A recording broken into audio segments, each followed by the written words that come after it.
La marque dont je vais vous parler, c'était une marque que depuis un moment déjà, j'avais envie d'échanger avec vous et de vous donner mes favoris. C'est une vraie marque de niche comme on l'entend, mais je trouve que vraiment, il y a quelque chose de très intéressant et qui mérite justement qu'on se pose dessus et qu'on essaye de comprendre le concept derrière.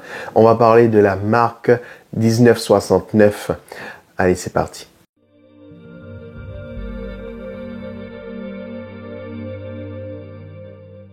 Bonjour à toi, cher camarade parfumiste, j'espère que tu vas bien, c'est Val.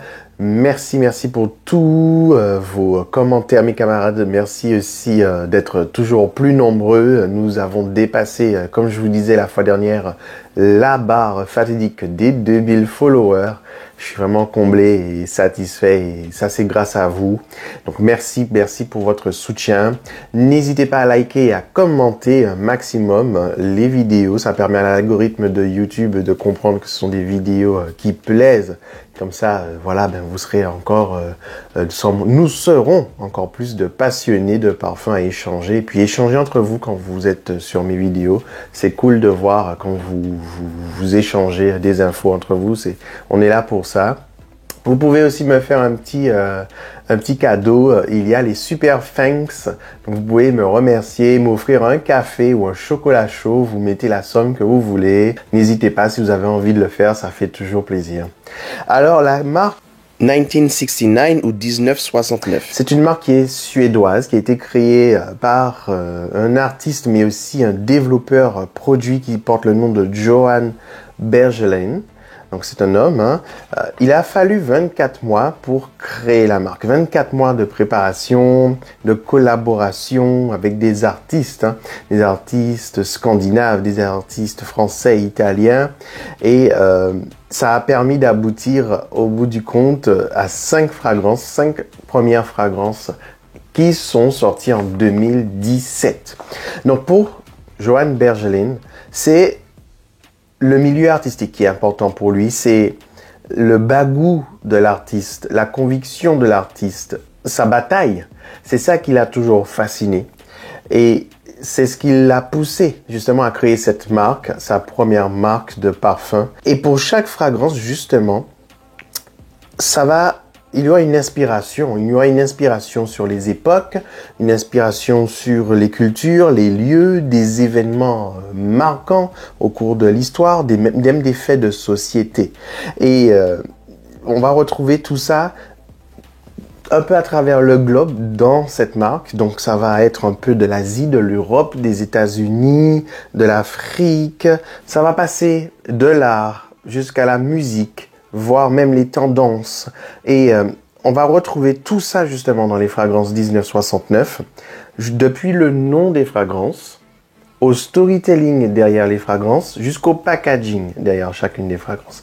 Donc là vraiment, on est dans la belle niche, travaillée, réfléchie, poussée et qui propose vraiment quelque chose d'inédit et vraiment inspiré. Alors, je vais vous parler de mes favoris. Voilà, il y en a beaucoup de fragrances. Moi, j'ai décidé de parler des favoris, de mes préférés. Et on va commencer tout de suite. Je vais commencer avec Villa Nelcott. Pourquoi ce nom? C'est parce que c'est basé sur le domaine qui porte le nom de Villa Nelcott, qui se trouve à Villefranche-sur-Mer.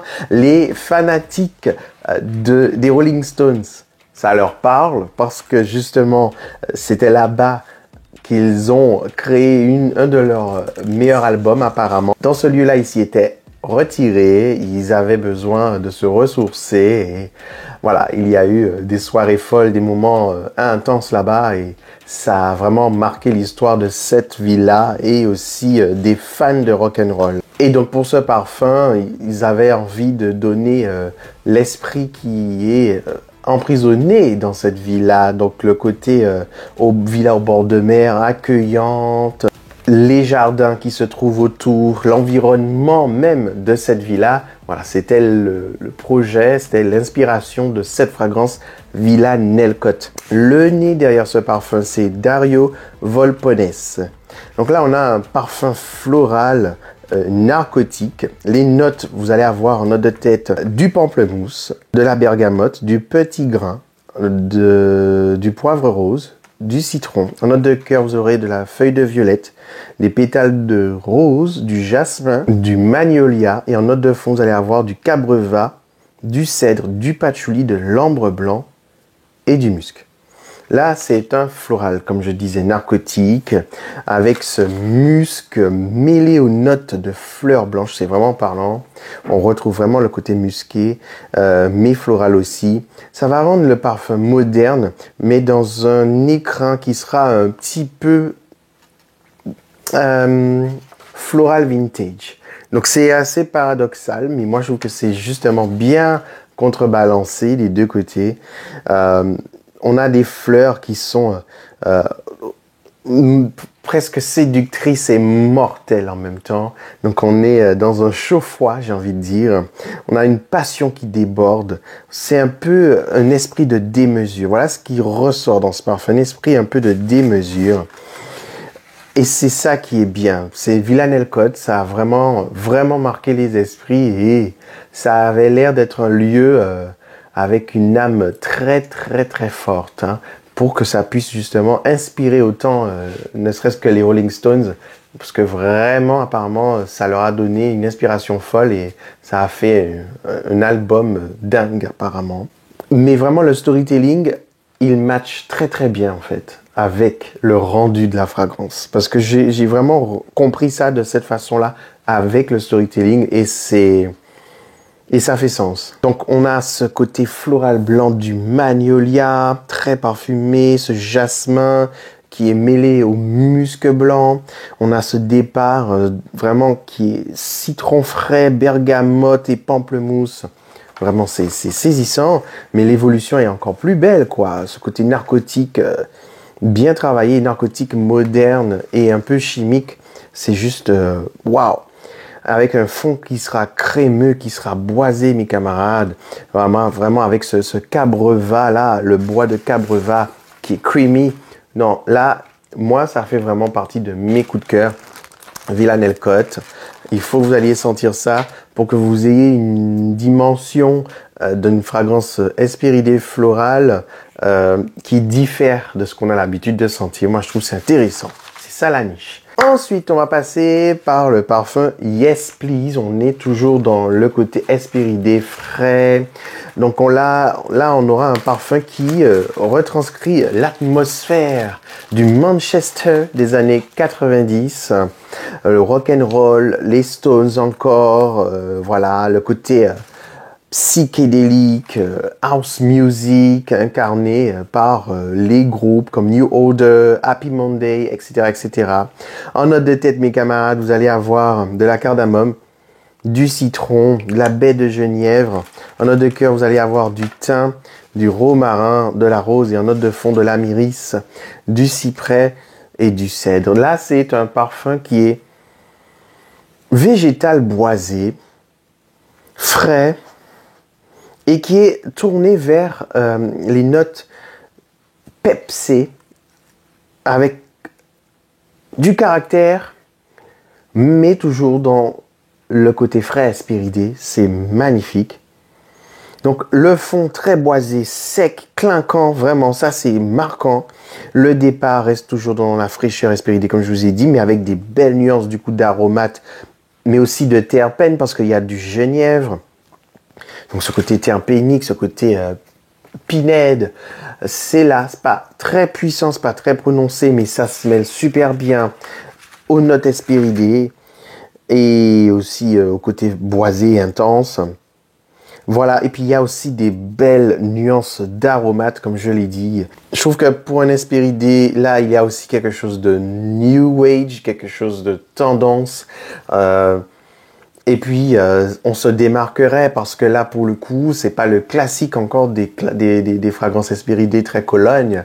Là, on est dans une modernité. On est Hespéridée boisé. Donc, je pense que ça va apporter le côté boisé, plus de tenue. On a un final qui sera aussi très splendide, avec cet amiris. L'amiris.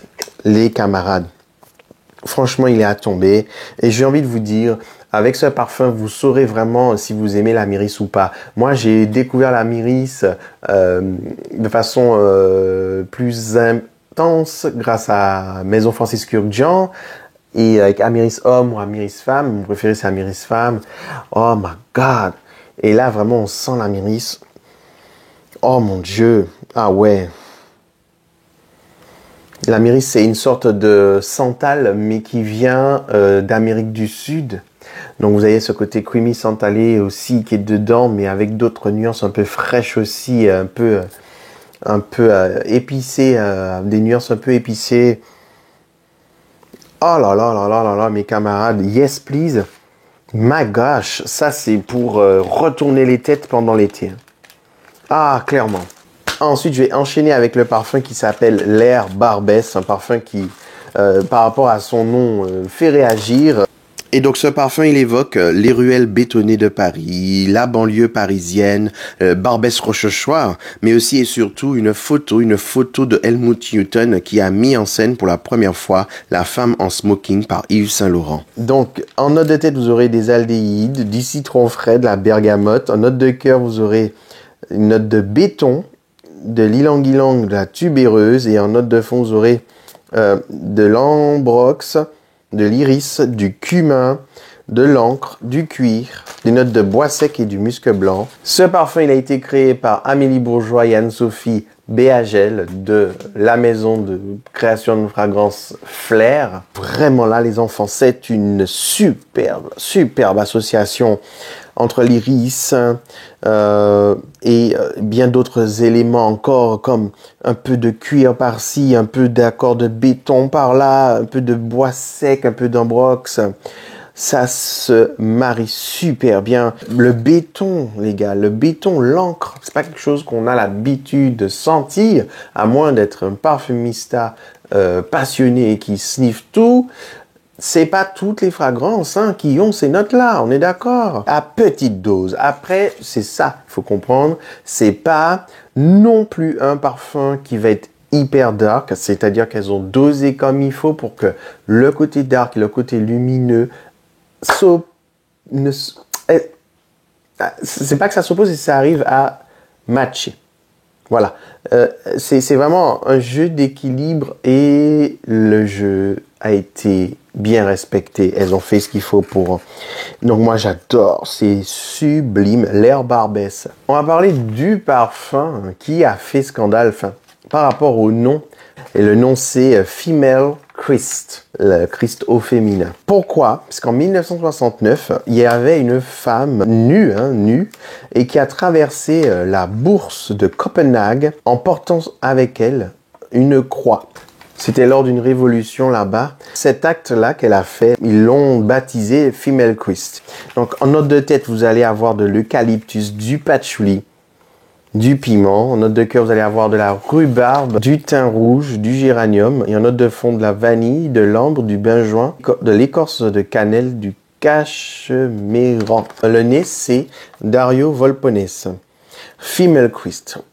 Le parfum, il est intense de dingue, mais vraiment, c'est une création qui va hurler son existence, hurler sa présence. C'est vraiment ça. C'est pas pour passer inaperçu, je vous préviens.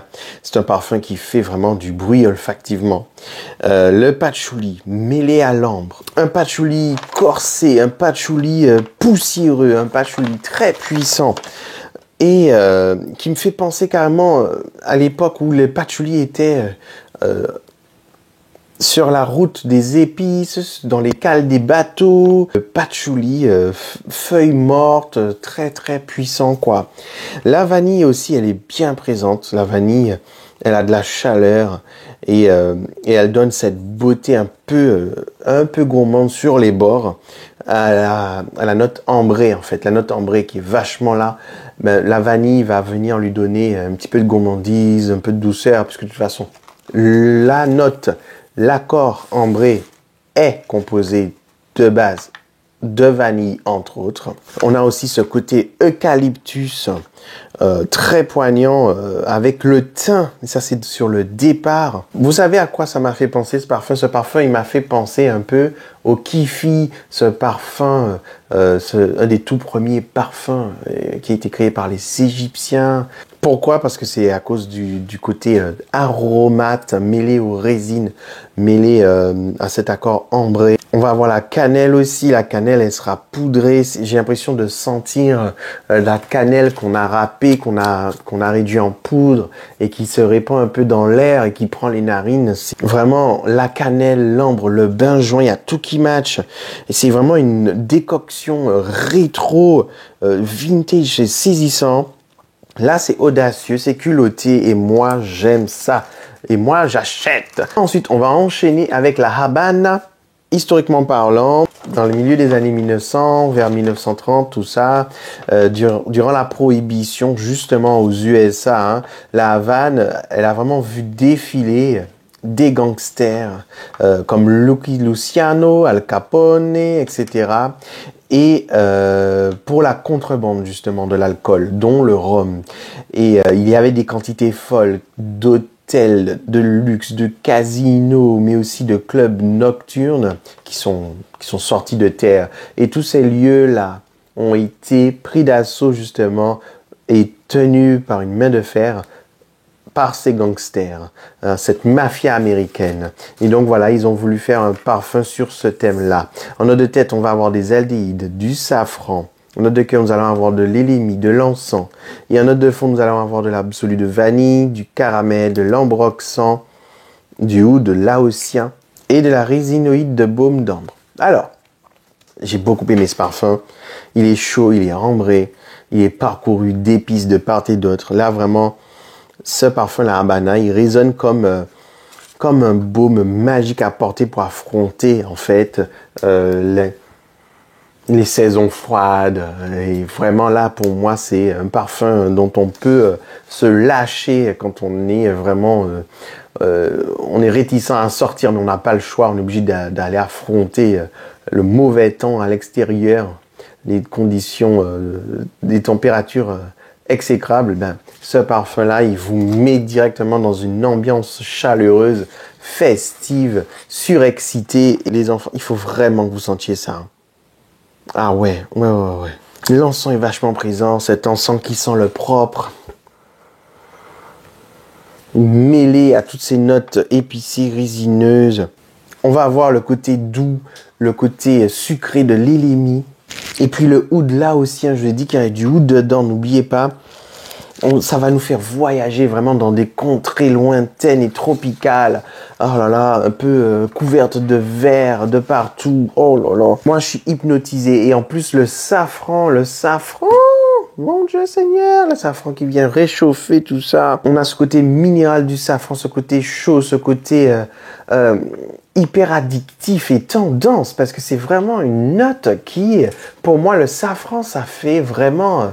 c'est très 2020, quoi. C'est les années 20 des années 2000. Hein. Le safran, c'est une note qui aura marqué, qui continuera à marquer pour moi cette décennie. C'est vraiment la note phare, hein, le safran à mes yeux. Ensuite, je vais vous parler de Christopher Street, la rue Christopher, en 1969 aux États-Unis, à New York, pour être plus précis. Il y a eu un mouvement de protestation majeur de la communauté LGBT, hein, qui, suite à une descente de police qui s'est très mal passée dans un bar gay, nommé le Stonewall Inn. Et donc, c'est suite à cette descente que les gens ont protesté, ils sont sortis dans la rue. Et ça a vraiment marqué l'histoire des États-Unis, puisque c'est à la suite de cela que les choses ont bougé et que voilà, les personnes LGBT se sont battues pour faire valoir leurs droits, puisqu'ils étaient encore dans l'illégalité. Et donc, vraiment, ce parfum-là, c'est pour marquer cette première lutte de la communauté queer américaine. Dedans, nous allons avoir en note de tête du safran, du poivre noir, en note de cœur, vous allez avoir du patchouli d'Indonésie, du cuir, du cumin, et en note de fond, vous allez avoir de l'absolu de myrrhe, du bois de papyrus, du bois de cad. C'est un gros coup de cœur pour moi. Je me retrouve vraiment dans ce parfum. C'est vraiment mon style en plus, parce que là, il est sombre, il est à tomber par terre. C'est vraiment, je pense, parmi mes préférés. Hein. C'est vraiment l'un des deux de mes gros coups de cœur à titre personnel et qui match super bien avec ma peau. On a une âme qui est à la fois chyprée, boisée, qui se dégage dans ce parfum. Vraiment, pour moi, ça m'a marqué, ça m'a coupé le souffle. J'ai ce côté sombre, vraiment très obscur, qui ressort aussi avec le cad, la myrrhe, le cumin. Il y a ça aussi, il y a le patchouli. Patchouli safrané et avec cette note de papyrus. Papyrus qui peut faire un rappel au oud, mais avec quelque chose de très particulier également qui donne une dimension végétale assez aussi appuyée, mais pas vert, pas végétal vert, mais un peu oudé végétal. C'est très particulier. On va avoir la présence, du cad, mais pas la puissance choquante. Mais ça va donner quand même ce côté cuiré aussi. Et c'est un beau cuir aérien. C'est pas un cuir qui va vous prendre à la nuque. C'est un beau cuir enchanteur qui sera pas animal. Vraiment, c'est magnifique. C'est un parfum qui est troublant. Qui est perçant, qui est sombre aussi, qui a une mélancolie dedans. Donc n'oubliez pas patchouli, n'oubliez pas qu'il y a du cuir, de la myrrhe, n'oubliez pas qu'il y a le côté cypriole, papyrus dedans. Non, moi je suis en pamoison. Moi c'est vraiment mon délire, c'est mon style de fragrance. J'adore. Et pour le prix, je trouve que c'est vraiment intéressant. Alors mes camarades, ça c'était vraiment mes coups de cœur. N'hésitez pas à m'envoyer un petit cadeau avec les Super Thanks, ça fait toujours plaisir. Vous pouvez m'offrir un café, un chocolat chaud, un chocolat viennois, peu importe, un cappuccino. Mettez le prix que vous voulez, ça fait toujours plaisir. Likez, partagez la vidéo à un maximum de personnes parce que j'aimerais vraiment que notre communauté puisse augmenter encore plus parce que pour moi, la chaîne Décryptage du Parfum, c'est une communauté de passionnés de fragrance et on s'exprime entre nous et on se lâche et ça fait plaisir. Mes camarades, il y aura d'autres choses que je vous présenterai bientôt, donc il y aura d'autres vidéos à venir. Restez toujours connectés, abonnez-vous si ce n'est pas encore fait, parce que vraiment il ne faut pas que vous passiez à côté de toutes ces choses que je sens et qui j'estime qui méritent d'être entendues et vues. Abonnez-vous, comme ça voilà, vous n'allez rien rater. Je vous fais des gros bisous et je vous dis à très bientôt encore une fois. Parfumez-vous bien. Testez sur peau et faites-vous plaisir. Ciao!